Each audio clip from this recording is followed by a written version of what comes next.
Welcome back to my channel and to another episode of Truckin. Today on the show, y'all, company driver versus lease operator. You're really gonna dislike this one if you already hate my channel, because I have a strong opinion on this, and it was formed by my own experience. Let's just say, if you're in the lease operator camp, get ready to hit that dislike button again, because you are stupid.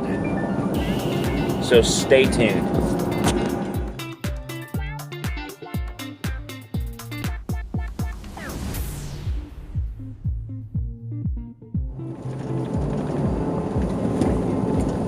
So you're in the position where you've got to make the decision. So, should you lease purchase a truck?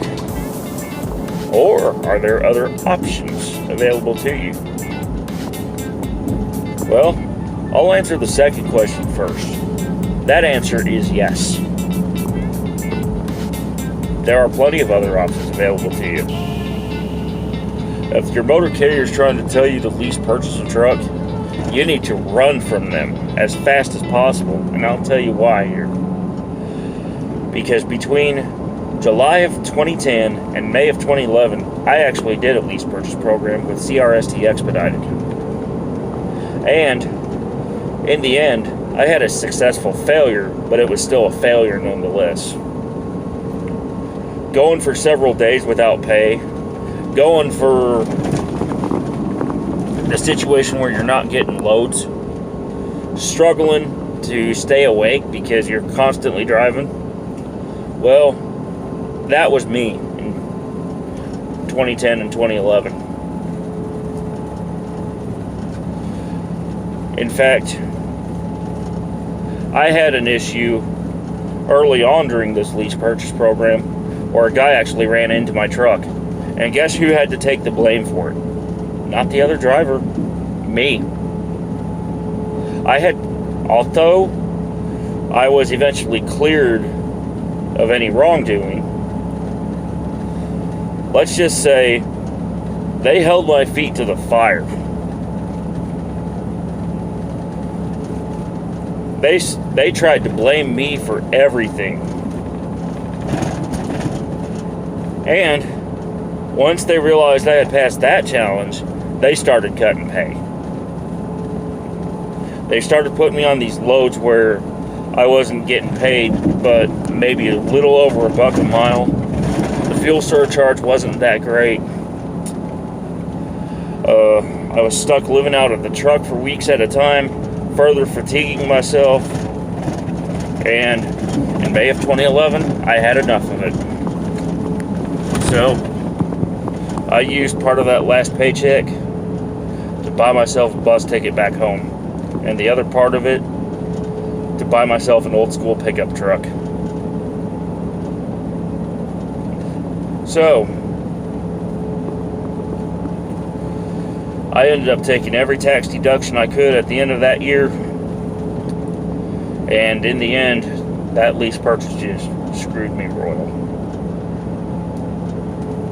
And thankfully, I was able to walk away from the lease without paying the carrier any sort of penalty or anything like that.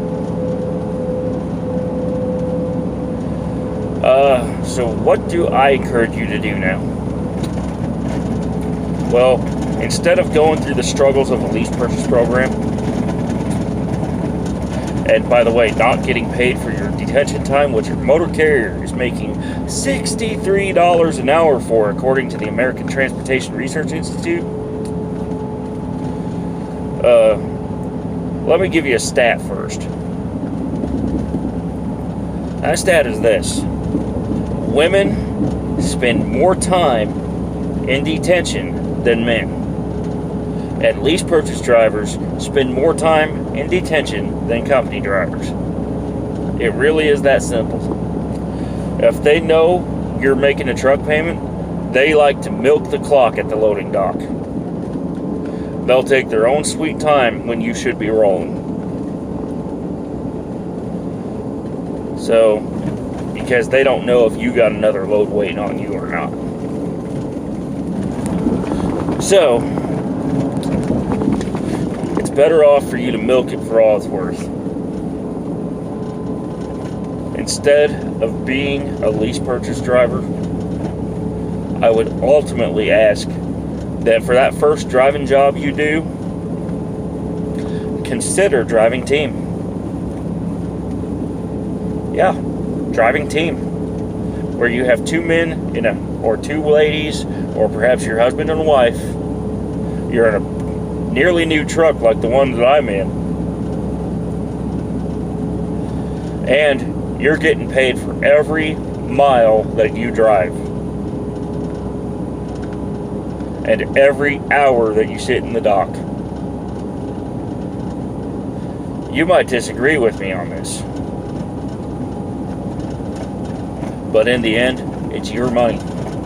And you need to demand better. Demand that the motor carrier actually pays you as a company employee. Gives you full benefits like health insurance, 401k, and dental and vision insurance. And if necessary, ask about options where they can pay you to relocate, or where you can relocate yourself and they'll help you recoup some of the costs.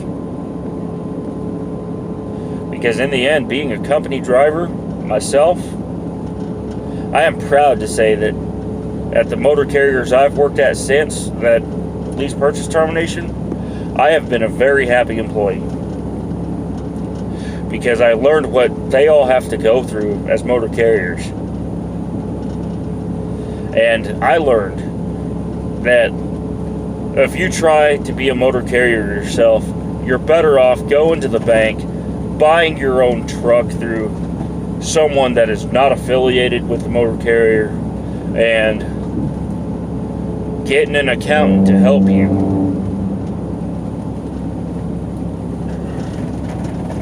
Because that's the best you can do if you're going to be owning your own truck.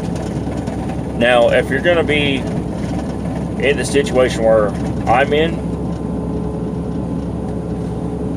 skip the lease purchase entirely. Be a company driver. And seriously consider team driving.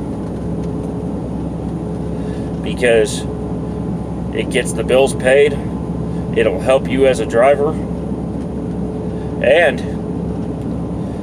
especially if you find that partner you trust, you make out big time in the end. So until next time, let's make your next trip your best trip. Please like, dislike, comment, share, and subscribe. And stay away from lease purchase programs. Bye for now.